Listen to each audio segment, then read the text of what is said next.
Thank you very much for this invitation. So I'm very happy to present this paper about inflation expectations in France. Inflation expectations measured from a firm point of view. So I will show you some expectations measured at the firm level. We have asked CEOs what they think about inflation in the future. This is what basically I will show you today. So this research is a Banque de France research, so of course the results do not really necessarily reflect what the Banque de France thinks, or it's only for research purposes. So there are two motivations for looking at firms' expectations. The first one is related to the recent period. So the question of whether inflation expectations have been or have remained anchored during the high inflation environment. So there is this question about, so especially from a policy perspective, so from the ECB perspective, the key question is whether when you have high inflation in the euro area or high inflation in general, is it really a problem for the monetary policy or for the economy? And this is a problem if you think that agents, economic agents in particular, expect more inflation in the future. If they expect that inflation will remain high in the future. So this is really the ECB or monetary policy issue of whether we think that households, firms believe that inflation will not come back to 2% at the end of the inflationary episode. So this was a key issue for the ECB board in 2022, in 2023, whether firms or households will adjust their inflation expectations and will increase their inflation expectation in the future. So this is a question from a monetary policy perspective, but also from a research perspective too, in a sense that any macro model, all the macro models I know at least, are based on the Phillips curve equation, where prices are set depending on an aggregate inflation expectation measure. So inflation today is related to real outcomes, to the marginal cost, for instance, conditional on an aggregate inflation expectation. And here we are talking about prices, about price setting from firms. So of course, here we are very concerned about what firms believe about inflation in the future, because if we think that this equation is correct, firms should set their prices conditionally on their aggregate inflation expectations, so it should matter. It should matter from a theoretical point of view, but from an empirical point of view, we don't know a lot about firms' inflation expectations. For that, you need to conduct surveys among firms to ask them what are their inflation expectations in France, in the euro area, to know what is really important for them, especially the horizon of their inflation expectations, even if this coefficient is equal to 1 or not. So there is really a question of, from an empirical point of view, of whether inflation expectation matters, whether inflation expectations were de-anchored during the recent inflation surge. So from an empirical point of view, what do we know? First, there have been a lot of new surveys conducted in a recent period, especially for households. So a lot of central banks have developed surveys, and most of these surveys are conducted among households. Why? Because households it's much easier to ask households what they think about inflation. So there are a lot of new surveys among households, and very few surveys conducted among firms. Most firm surveys are like business surveys, or asking them really specific, firm-specific outcomes, like what do you think about your prices next month? What about your activity? And you try to nowcast the GDP with this kind of surveys. So this type of firm surveys asking for aggregate inflation expectations are very, very scarce. There are some examples in Italy. So the Banque d'Italia survey among firms is the most well-known in the world. It's been conducted since 1999. And there's been some new surveys conducted in the US, in Japan, and generally also in high inflation countries. In high inflation countries, they have more surveys conducted to ask firms what they think about inflation in the future. What I will show you today is the results of a new survey we've conducted since 2021 at Banque de France, where we've asked firms what they think about inflation and wages in the future. So it's just so here we are conducted a new surveys comparable to what they did in the US or in Europe. And what is interesting in our survey is that we started before the high inflation surge. So we are able to say something about what was the thinking of firms on inflation before the inflation surge and during the inflation surge and after. So we will be able to say something about the risk of de-anchoring. Why do we have more surveys on households than on firms? As I said, asking households things about inflation is pretty easy. It's pretty easy. You have a lot of surveys run by internet, so you can send an email to everyone and then they answer their surveys online. For firms, it's a little bit more complicated from a technical point of view because you really need to contact someone at the top of the firm, someone that would take decisions on prices and wages, someone that is pretty informed about what the firm is doing. So typically a CEO or a CFO. So it's not that easy to know who to contact in a given firm. You need to convince him to respond to the survey on a regular basis, to monitor inflation expectations over time for these CEOs or CFO in the firm. And you need to design a survey easy to understand for a CEO. Erwan, maybe you're going to tell us more about this. But why the CEO? Why only one person? And how do you deal with the person feeling that decision changes? Yeah. So we have this paper.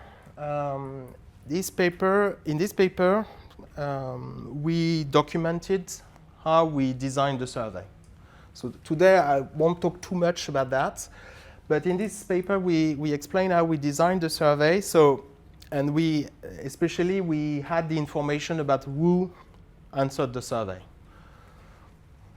So usually it was the CFO or the CEO. The CFO, especially in large firms. In very big firms, CFOs are more likely to answer our survey because they have the information on firm. Usually, these type of surveys are conducted through a business survey. So initially, it's a business survey, asking for what is your activity at the moment, employment, prices, so very specific outcomes that are very well known by the CFO. So because the CFO is monitoring the financial activity of the firm, and that's why it's usually the CFO answering the survey. And for smaller firms, it's the CEO, because the CEO is doing everything in the firm. So usually this is how we don't choose the person that responds to the survey.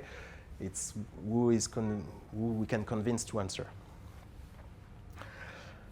Okay, so these are the key measurement issues, and these measurement issues are really hard to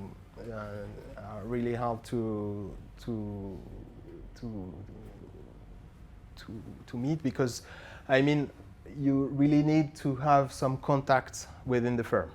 And firms, they have a lot of surveys to answer, so they are not ready to answer to any of the survey you ask them to fill in. So the first motivation is really, can we say something about anchoring of inflation expectations through a survey among firms? So this is really the first question or the first motivation. This is, yes, what do we know about anchoring of firms' inflation expectation? Did they remain flat or did they respond to the inflation surge? Another motivation for this type of research is, do inflation expectations matter for decisions? So as I said before, in theory, firms' aggregate expectations, they matter a lot. They matter a lot because of the Phillips curve, so they matter a lot for prices, they matter a lot for wages, because in this type of equation, in the macro model, you expect, you predict that inflation expectation should enter the Phillips curve with a coefficient of 1. So it should be very important.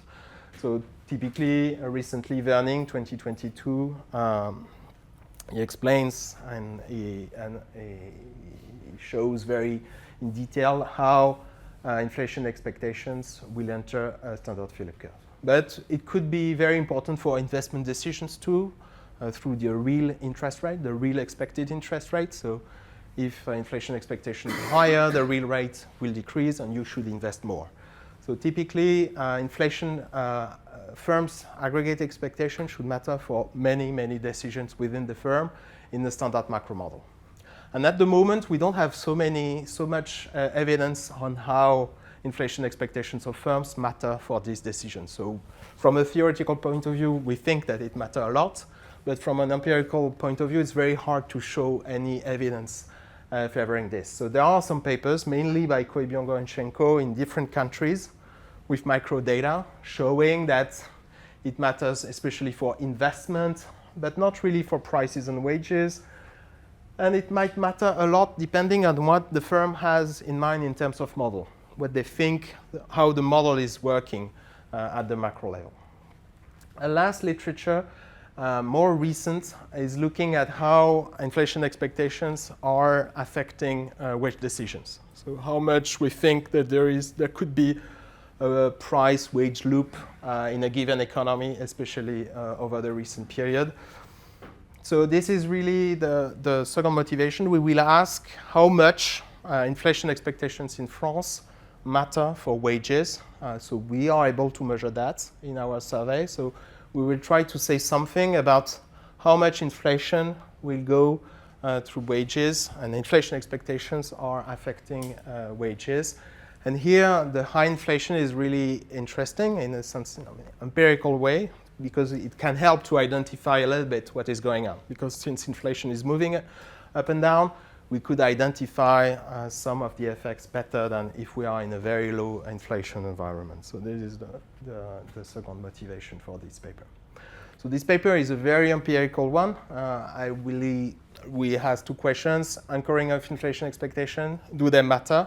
And we will use the Banque de France survey to show basic things about how inflation expectations matter for this type of decisions. And the main contribution what are the strengths of the survey or of this paper is that we cover a rather long period, so including before the inflation surge. So we are able to, and it's not very frequent to have such a long period of time, because most of the surveys conducted among firms were launched like some years ago, so during the inflation surge most of the time. So we are able to say something before and after.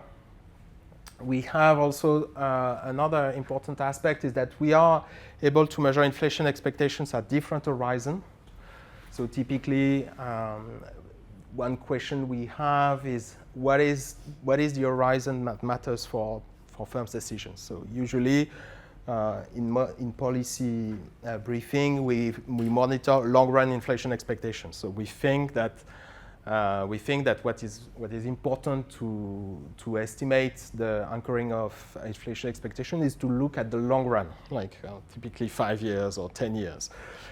And one question we have is it really the horizon that matters for firms? Is it really a 5 year or 10 years that matter for prices or wage decisions within the firm? So since we have many different horizons here in our survey, we will be able to say something about this. And the last aspect is that in this survey, we have different decisions. So we have wages, but we have also prices, output, employment, all these typical questions that we have in the business survey that we can link with their inflation expectations. So we will be able to say something about how much these aggregate expectations matter for firms' decisions.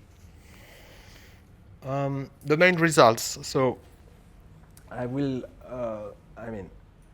go through this in details in 1 minute, but So the question of whether inflation expectations were de-anchored during the recent inflation surge, we don't find any evidence that there is a strong de-anchoring of inflation expectations during the recent period. Especially firms, they usually perceive a very low inflation persistence. So they don't believe that inflation will stay there for long. So we've seen some increase in inflation expectations, but it remains very transitory in terms of increase, and firms usually they don't think that this inflation will persist over time.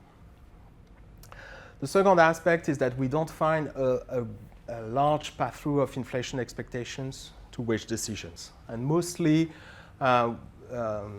inflation expectations that really matter are the short-term ones. So typically 1 year inflation expectations, this is really what is important for wages. We also find that inflation expectations, they matter for prices, for employment, for prices a lot, a little bit less for employment and output. And just one question. By Yes. aggregating, you're just going to take an average.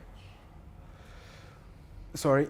Your aggregate is just the average? No. Or So are you going? No, it's micro. So here I will show you the data. So we have micro data, and this is how we will identify the effects. So we have micro, so we will use micro level answers of firms to wages, inflation, and so on, and we will look at micro level, what in the cross section, what did happen with inflation expected. This is really the gains of having these surveys, is also to be able to say something in the cross-sectional dimension. Yes. Yeah, sorry, maybe you talked about this before, but I think in one of your paper you show that agents take more attention to inflation when there is large inflation, like the inflation paper. So do you link this paper with attention or not, in the sense that if it's inflation peak, then more attention, and in a way expectation should be better, and that might explain part of your answer. Yes. This is an important aspect. So one interest of following inflation expectations during the high and the low inflation is that there might be a larger pass-through of expectations when inflation is high. Why? Because when inflation is high, you are more attentive to shocks, to aggregate shocks especially. Okay, you are more attentive as a households or firms. So there is a literature showing that agents are more attentive to inflation when inflation is high. What does it mean that you are more attentive to inflation? It means that it matter more for your decisions, because you take this information with more attention. So you include this set in your set of information. Aggregate shocks might matter more. So typically, in a high inflation environment, we could expect a stronger pass-through of inflation expectations to prices and wages. And this is not what we find. We don't find any larger pass-through of inflation expectation to wages during the high inflation. I will show you in a minute. So in a way, this slide kind of dismiss a bit this rationale, which is fine. I mean, in a way, it's not like you have to find it each time, but... Yeah. No, right. What we find is that firms, they are not so inattentive about inflation, even in a low inflation environment. So what is some difference with the existing literature is that what we try to show, or what we show from our data, is that firms are not so inattentive to inflation, even when inflation is low. And this is not what other papers found. So this is how we could explain this, because when inflation is higher, they are not more attentive, because they were already quite attentive during the low inflation. And maybe last question, maybe you said it, but the survey is for managers or who? For managers. So managers answered the questionnaires more usually. So in the previous paper, we documented who answered the survey, mostly CEOs and CFOs. It's like 80% of our respondents are CFOs or CEOs. And and we showed also that there are some differences when you ask CFOs or CEOs or someone else within the firm. The answers might change a little bit, but in this paper we don't have any information about who is answering the survey.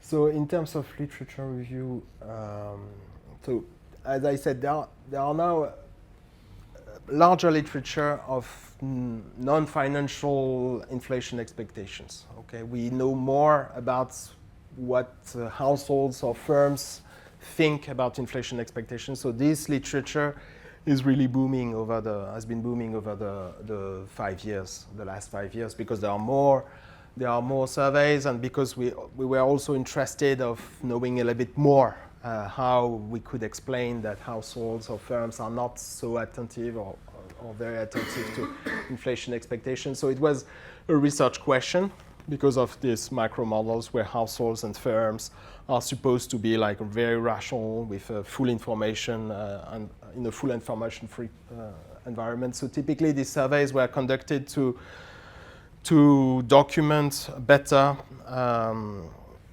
the informational frictions that you could introduce in the macro models afterwards. So typically this question of forward-lookingness, or even about what do they know about inflation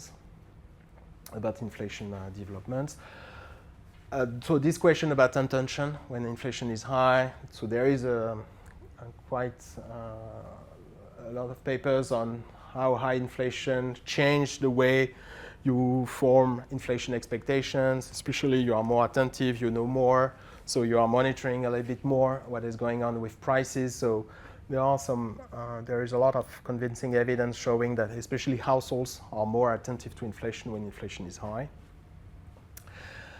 And the last type of literature we are contributing to is this question of how much it matters. So again, there is a lot of papers looking at households, how much inflation expectations matter, especially for consumption decisions of households.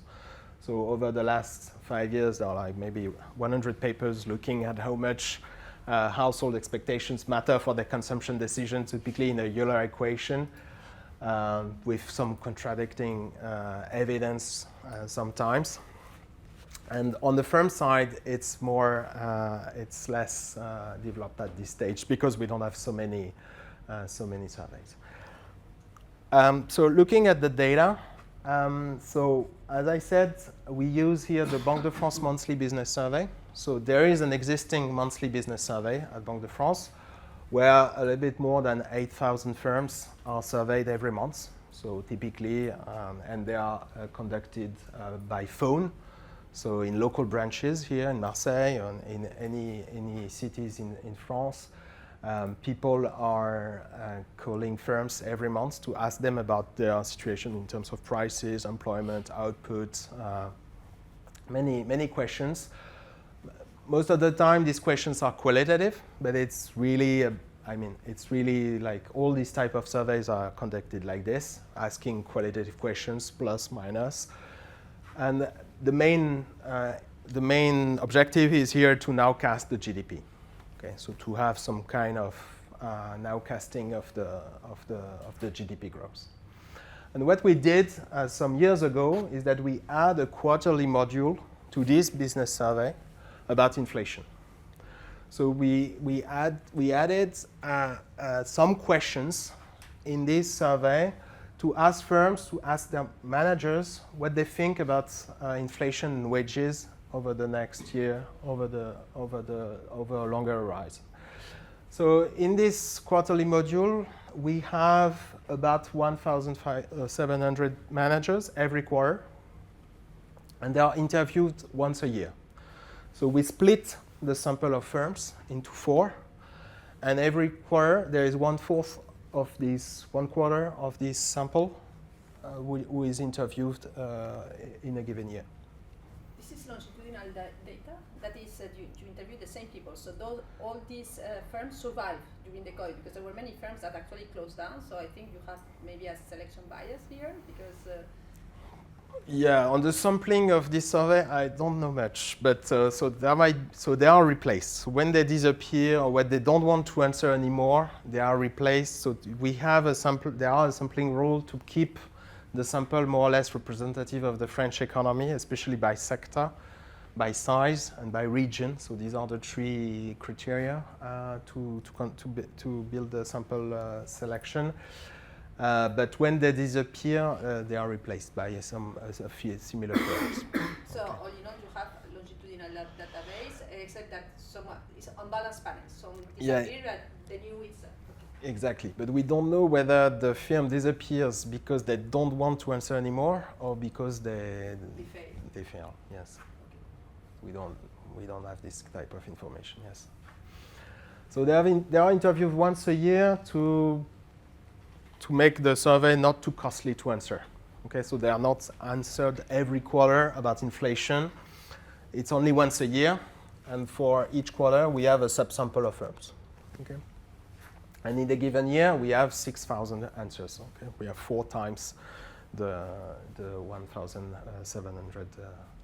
It's a nationwide survey. So initially, it was conducted in 2 regions. So here in Marseille and in Lille. So the first paper is about this pilot survey, where we designed the questionnaire, especially understanding how can they really understand the question, what is the correct way of asking them something about inflation and wages. So we made a lot of tests before to be sure that we can monitor their expectation over the next period. So what I'm showing you today mainly is the results of this national phase. So it started at the end of 2021, and the sample is going to the last quarter of 2024.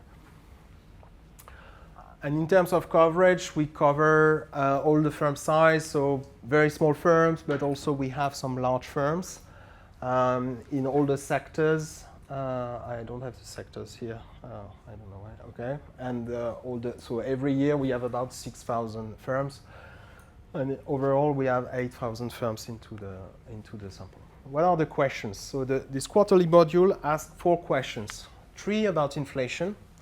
So the first one is, as a percentage, what is, to your knowledge, the current inflation rate in France? So here it's perceived inflation.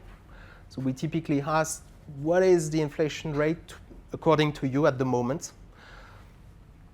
So here it's a typical question we ask to households too. So here the main issue with measurement of inflation here is, do firms really understand the term inflation? So now we think that it's easy. Inflation, everybody knows what is inflation. But during the pilot phase, it wasn't that clear. It wasn't that clear that firms, managers were really familiar with this. So we tested several ways of asking the question. Typically for households, usually you ask about prices in general. So it's less precise in the sense that we are not really talking about inflation in a monetary policy sense, but for households, typically it's easier to understand. What do you think about general prices over the last 12 months? But we decided to go for an inflation measure because we found that all the firms, they know what we are talking about when we talk about inflation. And we asked them their perceived inflation rate because we observed in the past that there are some disagreements about what firms perceive as inflation. Sometimes people are pretty far from what is current inflation and the actual inflation. So it's easier to understand how they form their expectations afterwards. Okay. There are 2 questions about their expectations. One is about a 1-year horizon. What do you think inflation will be in 1 year? So in 1 year, how do you expect, what is your expectation about inflation? And the long-term question, at the horizon 3 to 5 years, what do you think of inflation? Sorry to bother again with this question, but typically those type of questions, for me, the answer will be very different depending on the experience of the guy, how old is the guy or the woman. That is, I think there will be gender different, age different, experience different, and you are not controlling by anything of that. No. Not all these characteristics. So we know that if you ask that to households, the dispersion is huge. Okay. Typically, you will find that people answer 10%, 20%. It's a very common answer. Okay, so there is a huge share of people believing that inflation is currently 10% and will be 20% next year, typically, especially during the high inflation, but even now inflation is at 1, but still people think that inflation is at 10 or will be. It's less the case for firms. So an important basic finding is that firms' expectations are less dispersed than household inflation expectations. They are more informed about inflation. They are more informed about what is currently inflation, and they are more informed about even the concept of inflation. When you are asking inflation expectation to a household, it's implicit that they refer to consumption prices. Yes. For a firm, it's less evident what they have in mind. I suppose that can be prices for investment goods, that can be prices for household goods, what they are selling, what they are buying. Does it include imported oil? So when we ask the question, we make it clear that it's consumer price inflation. It's consumer price inflation. We are talking about consumer price inflation. So typically during the pilot phase, there were many questions for managers asking, but what are you talking about? Are you talking about? But most of the CEOs and CFOs, they have that in mind. They know pretty well where is inflation, especially because most of them, they have in mind wage negotiations, or they have CFOs too. They know where is the CPI inflation, and they pretty understand what we would like to measure. We focus on CPI inflation because, in terms of monetary policy, we are focusing on CPI inflation, and we would like to know something about anchoring of expectation about CPI inflation. So this is also an important, why we ask about CPI inflation is because usually when we measure anchoring of inflation expectation, we are talking about CPI inflation. So if you want to compare expectations of firms, financial markets, and so on, you need to speak a little bit about the same concept. Okay. But yes, I think this is an issue. This is an issue for what do we want to measure here, and what is the inflation that matters for their decisions? Is it really the CPI inflation that matters for their investment decisions, or is it the relative price of investment goods and so on? So there is a question here, but we thought it was easier from a policy perspective, but also to address the same question for all the firms, because when we talk about investment, we talk about manufacturing sector mainly. So typically for services, maybe investment prices are less important. We don't know. So we go for this type of questions.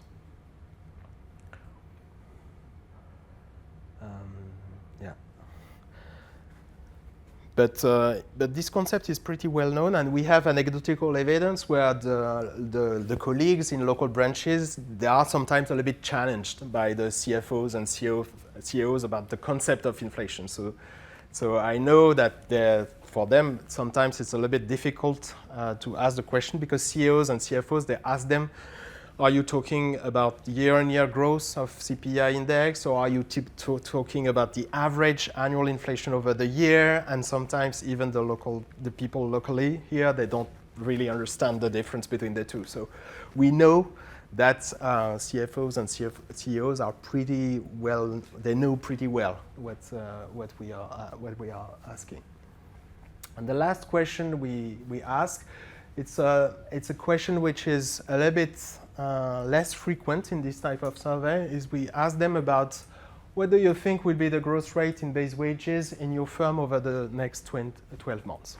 So initially this question was introduced in aggregate terms first, and it was introduced to have like an alternative measure of nominal developments. So as you said, maybe they don't care about CPI because they have another nominal variable in mind, and maybe they know better another nominal variable. So we decided to add this alternative nominal variable, which are wages. And wages, they know even better the development in terms of wages. So I will show you some results, but they know very well how wages have developed over the last quarters.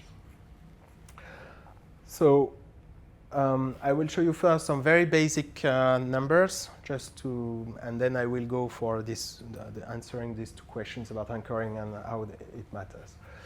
So what do we know about firms' inflation expectation? First, in terms of perceived inflation expectation, on average over the period, the perception is 4.6%.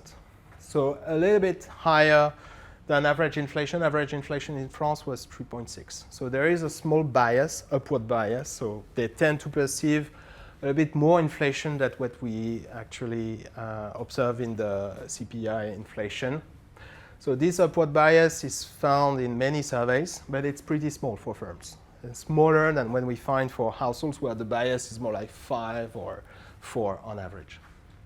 And concerning the question about the wage inflation, the rise in wages, in fact, part of the wages are decided by the firm, but it depends on the proportion of people pay the minimum wage, because the minimum wage, level of minimum wage is decided by the government. Yes, that's right. So here we ask them about what you believe, depending on whether they decide or whether but here, one thing I would like to say is that we have a lot of large firms which have their own autonomy to set wages. So basically, we still see this variable as a decision, but you're right. Yes, there might be they don't take any decision on that, but yes.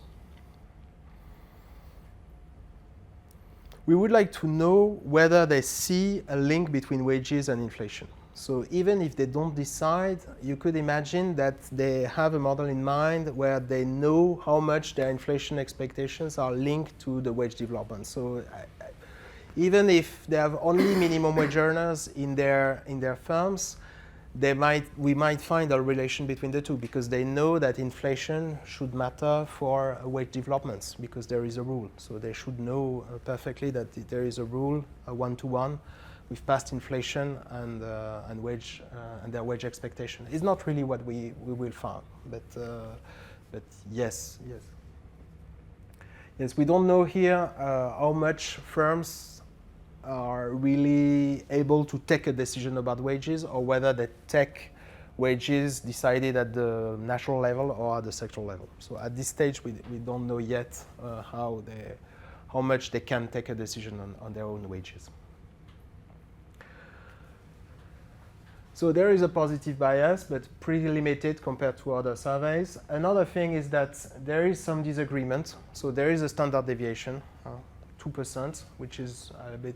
So this is not zero. This is not small, but this is relatively limited compared again to household developments. We find some disagreements. So there is some dispersion in answers, but we don't find these big peaks at 10, 20, and 30%.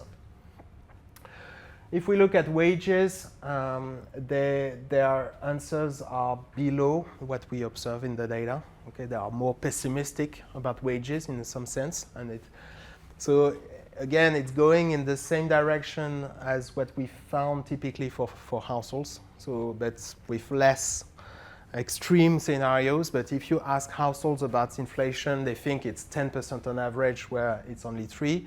And they think that wage expectation is 0, when in reality it was 3 to 4%. So typically households, they overestimate inflation and they underestimate their income increases. For firms, we have this kind of overestimation, underestimation, but it's really more limited than what we have for households. And the last thing is that we have a very high response rate of firms, so they all answers our questions, which is one of the strengths of this Banque de France survey, because firms they want to answer our survey, so they don't. The response rate is very, very high. Yeah, just so you ask them. I mean, the CPI inflation, so very in a way the aggregate state of the Yes. Do you ask them what they expect in terms of, I don't know how you measure that, but the inflation of their own good or service, like more No. firm-specific? So we have firm-specific answers, but qualitative. So we have answers, qualitative answers about their own prices, whether their own prices will increase, decrease, stay the same. This is what I will use in the next, in the rest of the presentation. So in a way you will check whether they are optimistic or pessimistic, right? It's not really that... No, the question will be more how much what they think about inflation in the future is reflected in their prices decisions. So this is really the question we will have in the rest of the presentation. You said that you asked them about the wage growth, that is the real wage growth of the firm in the past.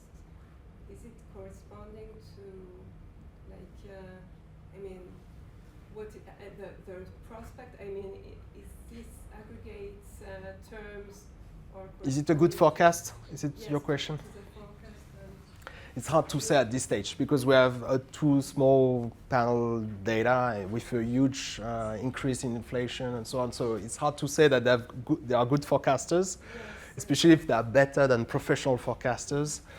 But yeah. Regarding to what they've established in the past, was there pretty much correct about their? I will show you. I will show you. It's part of this question of the anchoring and yeah. So just to give you some insight about the heterogeneity. So there is some heterogeneity among firms. So typically in construction, they overestimate more inflation and they underestimate more wages. Large firms, they are closer to the actual numbers. So they tend to have lower inflation expectations and higher wage expectations. So there are some systematic differences depending on the characteristic of the firms, but we don't have too many details about who answered the question. But isn't this maybe a problem just of what the concept of inflation is? I mean, building materials have increased. Yeah, possibly. Price enormously. Possibly. So it's just that they're facing Possibly. prices. Possibly. So here on expectation formations of firms or households, there is a vast literature trying to show what are the main determinants of your aggregate inflation expectation. So typically in this type of literature, there is this idea that you don't have a lot of information about aggregate development. So usually you extrapolate your own local conditions to aggregate inflation expectations. So it's really true for households. So they really extrapolate gasoline or food prices to their own inflation expectations. So it's pretty easy to show. For firms, it's a little bit more complicated to show, but we have some papers showing that their local conditions, especially their own prices within their sector, affect their aggregate inflation expectations. So in some sense, we can explain part of the dispersion because of that, because of these local conditions. Even if you speak about the same concept, even if you are talking about CPI, you don't have the full information, so you use local information and it will be a reflect. So it might, even without talking about the different concept, you could still have this type of dispersion derived from local information. So on the first question about de-anchoring of inflation expectations during the inflation surge, these are the main facts we have. So in green, it's the inflation perception, the average inflation is perception, and in gray, the actual CPI inflation in France. So there are two basic facts here. The first one is that first, the bias at the beginning was much lower. So to some extent, at the beginning of the inflation surge, firms, they tend to underreact to this increase in inflation. It might be related to the fact that they are less attentive or less informed about how much inflation will go up in the future. So, and it's typically what we found also for households. So it's a very well-known fact that at the beginning, people and firms here, they tended to underreact to the inflation surge. But then when we reached the peak, they overreacted to the inflation peak, and the bias is bigger during the disinflation process. So the perceived inflation to stay pretty much higher than what the actual inflation numbers showed. And for households, you will find something even bigger in terms of magnitude. I mean, the inflation perception of households are about here now, so about 5. So they stay very long because of this memory of past inflation. So there are many explanations for that. But the most interesting aspect here is about their inflation expectation, especially the one-year inflation expectations here in blue. And what we see is that first, inflation expectations were higher than the perception, so people expecting more inflation than what they perceived. But from the end of 2022, firms to perceive inflation to be, to some extent, less persistent, and they expect inflation to come back quicker after the peak. So to some extent, we could interpret this as firms expecting inflation to be a transitory development. So they expect inflation to come back quicker than what they perceived, which is a first result showing that their inflation expectation didn't de-anchor during the process, because most of the firms, they thought that inflation will be only transitory movement and it will come back pretty quickly to 2%. And another important aspect is the long-term inflation expectations, which are usually used to measure this de-anchoring. You see a little reaction of long-term inflation expectations. And again, the long-term inflation expectations, they came back pretty quickly to 2% in the recent period. So this is the first evidence showing that there wasn't a lot of de-anchoring during the period. Another aspect is the dispersion of their inflation expectations. So one important criteria for de-anchoring is when people disagree about inflation expectation in the future. If people have very different views about inflation in the future, it might be a good sign that there is some de-anchoring in the economy. So here I'm showing the dispersion of answers over time. When inflation was pretty high, the disagreement was rather big. Okay? Especially at that time, many firms, a large proportion of firms, believe that inflation will be higher than 10%. So there is a proportion of people expecting inflation to be higher than 5%, higher than 10% the next year, which was very high because actual inflation was about 6%. So expecting 10% inflation the year after was like an inflation disaster. Like you think that really things are out of control. You think that inflation will go even, and these answers were given by firms that previously gave answers like very reasonable answers like 2 or 3%. So it was really a sign that something was going on here. But this dispersion, this disagreement declined quite quickly over time, especially when the inflation came back to 2%. So again, there wasn't any persistent disagreement that stayed there for long, even when inflation came back. So no strong evidence that there was a persistent de-anchoring of inflation expectation over time. So last aspect about de-anchoring is this question of how much they perceive some persistence of inflation over time. So here what we do is that we link what their inflation expectation at the individual level to the perceived inflation level. So what is the relation they perceive between their inflation expectation and what they perceive as inflation. So we measure that date by date. So this is a cross-sectional equation estimated date by date. So before the inflation surge, this persistence was perceived as pretty high. Inflation was low, and expectations were close to what they perceived. So persistence was pretty high. Then when inflation went up, you see this decrease in the persistence of inflation. So typically, people think that inflation will not persist over time, or they think less than inflation perceived in the future. And then here, the persistence is going back to normal or to the levels that we have observed before the inflation surge. And if we look at long-term inflation expectations, there is a link between long-term inflation expectations and one-year expectation, but again, the persistence didn't really increase during the high inflation period. Again, it's more like some kind of evidence showing that there was no de-anchoring of inflation expectation during the inflation surge. Okay. So the second set of findings I would like to show is how much inflation expectations, these firms' inflation expectations, matter for firms' decisions. So the first type of evidence I will show you is how much inflation expectations are related to wage expectations. So what is the link firms are making between inflation expectations and wage decisions? So there is a recent literature trying to show why inflation expectations should matter.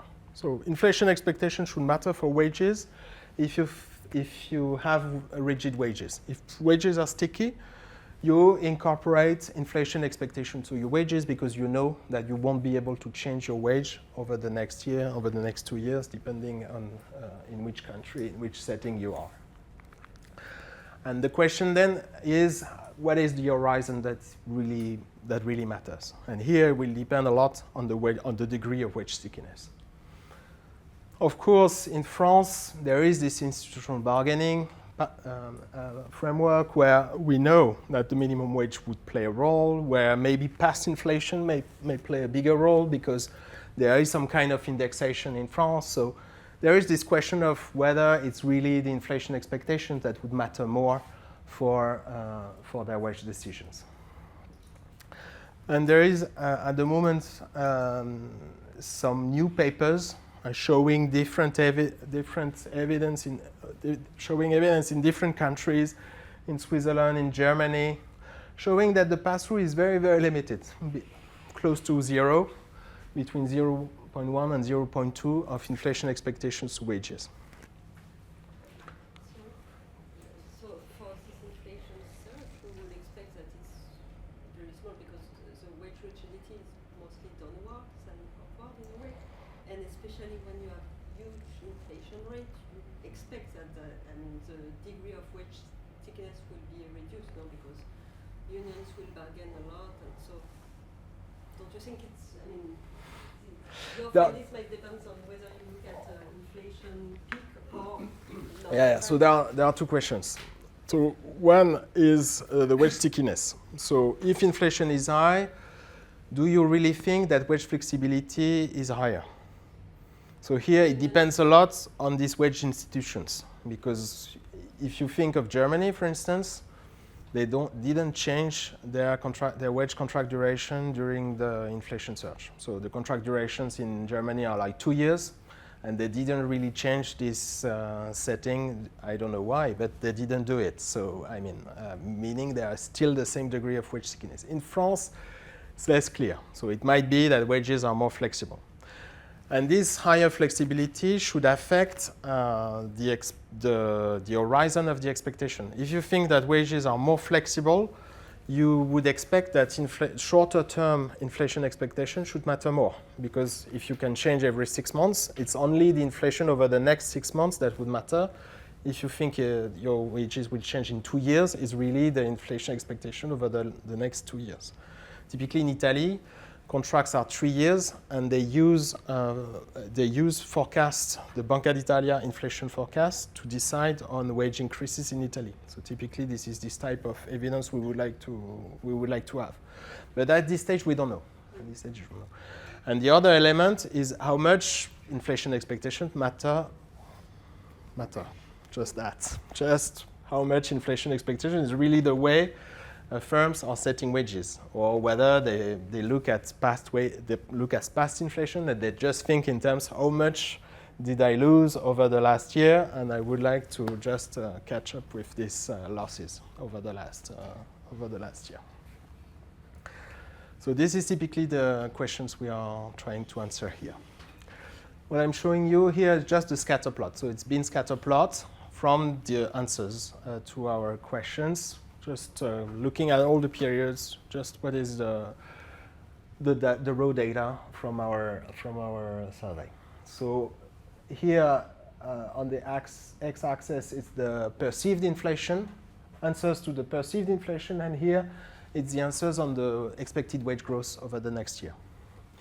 What we see is that we find a positive slope. So there is a positive link within the two. So typically, firms perceiving more inflation, they tend to expect more larger wage growth over the next year.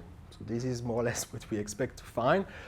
But there is some nonlinearity here, or it seems to be nonlinear. So after 10%, the positive relationship is not there anymore.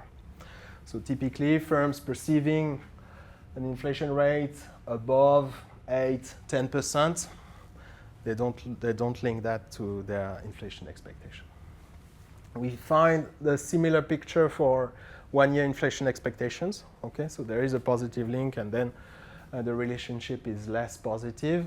For the long-term inflation expectations, the picture is much less clear. I mean, the positive slope is very weak. Okay, so there is no steep slope here in the bin scatter plot. It's positive but smaller. So this would be to some extent consistent with Werning, especially if you think in France wages are negotiated every year, once a year. The bargaining institutions would predict something like that, in the sense that 1 year inflation expectation should matter, because I'm negotiating now wages in my firm, and the next time it will be next year. So I should incorporate some inflation expectation. Plus, we know in France that there is some indexation on past inflation. So we expect some kind of relationship between inflation perception and wage expectation. If we do it a little bit more quantitatively, so if we do the regression linking what they expect for their wages to their perception, expectation, long-term inflation, plus some controls, this is what we find. So typically, this is the elasticity of wage expectation to perception and 1 year expectation. We find a rather strong or stronger relationship between past inflation and wage expectation, 0.2. Okay, but it's really small. If you think that when inflation is going by, so if inflation is higher by 1%, you expect wage growth to be only higher by 0.2. And the second result is that 1 year expectation, inflation expectations matter, 0.1. But the long-term inflation expectation, we don't find any relationship. Okay, it's 0 for most of our regressions. So one thing that can drive a little bit the slope is this year fixed effect, because there is a common trend. Okay, all wages are going up. We're going up during the inflation surge, and then so. But the result is pretty robust. It's really past inflation and 1 year inflation expectation that really matter for their wage expectations. So now what we do is that we try to look at two things. First, this question of attention. So is the pass-through a little bit bigger if firms are more attentive to inflation? So typically we measure attention here by looking at the difference between their perceived inflation and the actual inflation. If this difference is less than 2 in absolute value, so they are close, their perception is very close to actual inflation, they are said to be more attentive. They know better the actual number of inflation. So if this difference is 2 or 1, so they are very, very attentive, they know very well the actual number. What we find is that when they are very attentive, the pass-through is bigger. The pass-through is bigger. The pass-through of inflation expectations and perceived inflation is bigger when firms know they know better what they are talking about when they talk about inflation. This is consistent with this idea that they are more attentive, and also that maybe inflation matter more for their decisions, for their wages. Maybe they know better because they know that it will matter more for how they set wages within the firm. Another result is, so this result about what is going on when inflation is higher. What I said before is that when inflation is higher, we would expect a stronger pass-through because maybe more people, the firms are more attentive during the high inflation period. The thing is that firms, they were not very much, they were more attentive during the inflation surge. There are many firms during the high inflation period, many firms expecting inflation to be above 10%. So it's not like, or perceiving inflation to be above 10%. So it's not really that they're becoming more attentive, but they were expecting more like an inflation disaster in the future than really being more attentive. So when we split the sample between low inflation and high inflation, so defining high inflation as above 3% or above 4%, we find that the pass-through is lower. But Erwan, here I'm not very convinced because you start in 2020. Yes. COVID, quantitative easing. So any serious CFO knows that inflation is about to arrive in those conditions. So even if it's not happening yet, there's the expectation that it could get a kickstart. So they're paying a lot of attention from the beginning.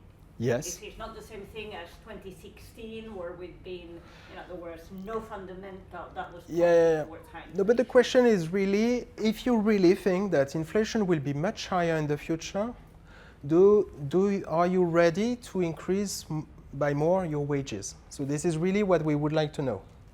We don't want to know whether you're right or wrong, but if you think that inflation is 10% in the future, are you ready to increase wages by 10% as you did before, when you thought it was like 3 or 4? But here you're telling us, is attentiveness greater when inflation is high? And you say no. Yeah, no. And I'm saying the 2 years before inflation started going up were very special years in which people may have been very attentive because they were expecting inflation to start going up. Yeah. The thing is that firms, they are in general very attentive. Here it's more relatively from a firm to another, but in general firms are pretty attentive at the end.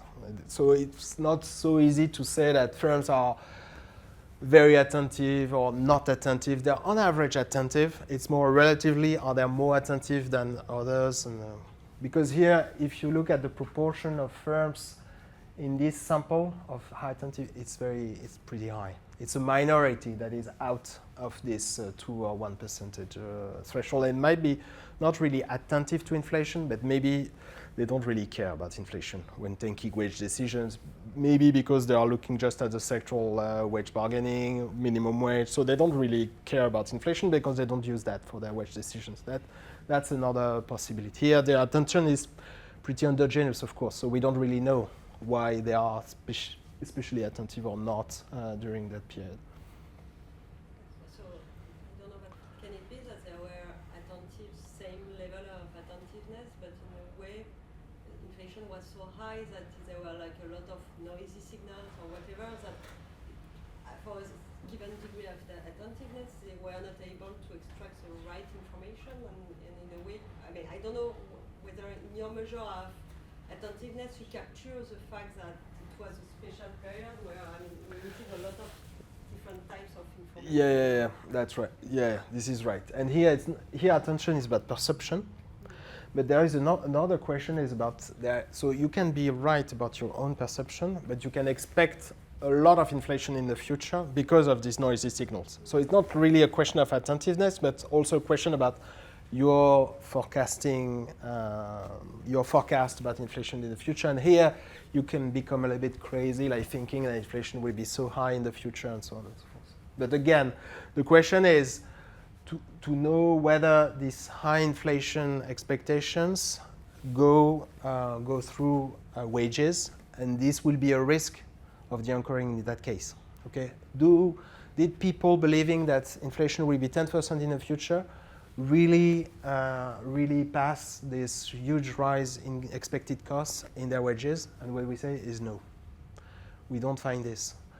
The correlation is really driven by people keeping expectations pretty low and people and the same as what we found in the low inflation expectation. So typically, so the other columns are showing this. So when the people expect an inflation disaster, so here defined as expecting higher than 10%, we find a stronger negative correlation. So they don't really have the same type of correlation, but it's the scatter plot, okay, the positive correlation and then something very flat. So these people, when they believe 10% inflation in the future, they don't really believe that wages will increase by 10%.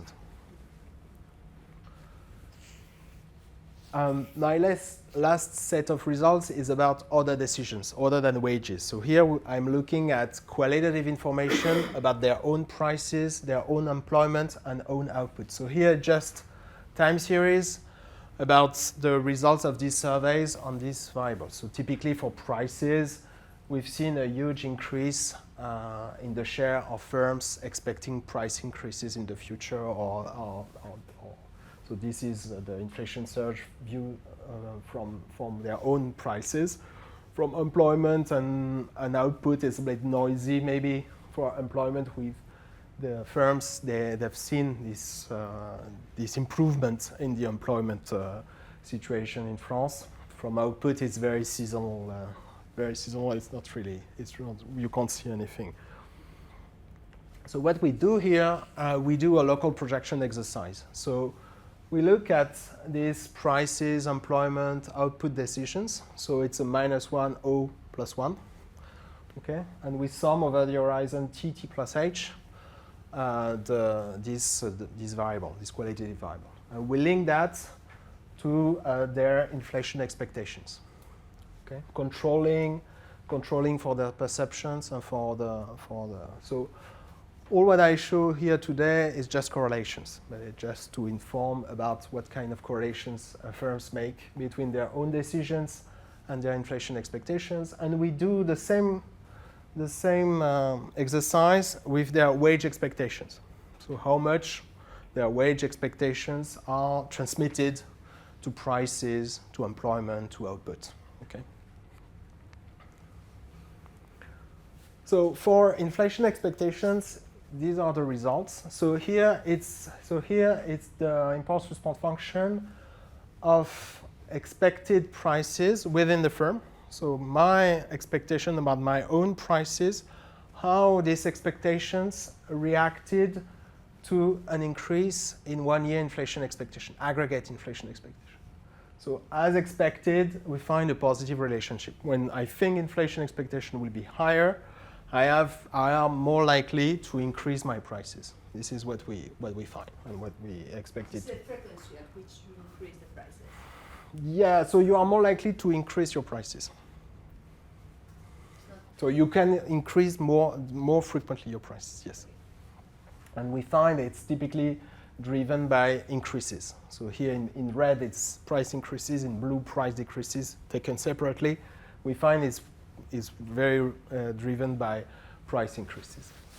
Now, if you look at the effect of inflation expectation on employment and output, it's less significant. And if you interpret these findings, they expect something like a negative relationship between inflation and activity. So something that is not so expected in the sense that in a Phillips curve setup, you would expect a positive effect. So here, this type of result is very consistent with what we find for households typically. For households, everybody thinks that the economy is driven by supply shocks. So households on average, they believe there is a stronger negative relationship between inflation and employment. Here, we find a very small negative relationship. So that might reflect the way firms see the inflation shock during this period. They mainly think this is a supply shock. But it's not very significant. So basically, we find a positive 1 year inflation. Now, if we think in terms of what is really the expectation horizon that really matter, I'm showing you the results for inflation perception, 1 year inflation expectation. Long-term inflation expectation is really, again, the 1 year inflation expectation that really matter for that decision for the decisions, especially for prices. Here, this example is for prices. This is really the one-year inflation expectation as what we found for wages. This is really inflation expectation in the one-year horizon that matter for their price decisions too. Now, if we look at how wage expectations are transmitted to prices, employment, and output, there is a positive relationship between wages and prices. So when they expect wages to be higher, they expect their own prices to be higher or to increase their wages in the future. It's going through the price increases. But now they also relate positively wage expectations with employment and output. So there is a reverse. They have something else in mind, a reverse relationship they have in mind compared to the price or inflation relationship. Here, they see the positive link between wages, employment, and output. So a demand shock. Here, it's looked like a demand shock when we saw how wages are transmitted to employment and output. Now, what we are interested in here, especially, is how much these transmissions are different in a high and low inflation environment. So we split the sample between high and low, so above 4% here in that case. And what we see is that, for instance, if you look at the prices, the reaction of prices to inflation expectations, we find a stronger pass-through when inflation is low. As for wages, we do not find a stronger impact of inflation expectations on prices when inflation is higher. This is the reverse. Here, the pass-through of inflation expectation prices is lower when inflation is high. And this is the same for all. And here, what we are going to show is that this lower pass-through of inflation expectation to prices is driven by these firms expecting inflation higher than 10%. If now you split the sample between people believing that inflation expectations are lower than 10% and above 10%, you see the positive correlation is really driven by these firms expecting, even when inflation is higher, then inflation will be lower than 10%. And now doing again the same kind of correlation as this one, but excluding people believing in an inflation disaster, the pass-through is exactly the same, even in a high inflation environment. So in a high inflation environment, the pass-through is the same as in the low inflation environment if you exclude firms that believe that inflation will be, the small share of firms believing that inflation will be higher than 10%. These firms, believing in a very high inflation in the future, they don't react as if inflation was as the other firms. Especially they don't transmit this very high inflation expectation in their wages, in their prices. There is no link for this type of firms. So this is my conclusion. So what we try to show in this paper is first we try to document inflation occurring during the inflation surge. We don't find strong evidence that there was a de-anchoring over the period, especially on average firms, they perceive a low persistent inflation process during the inflation surge. The second type of results we have is that we do find that inflation expectations matter for wages, matter for prices, mostly the one-year inflation expectation and not really the long-term inflation expectation.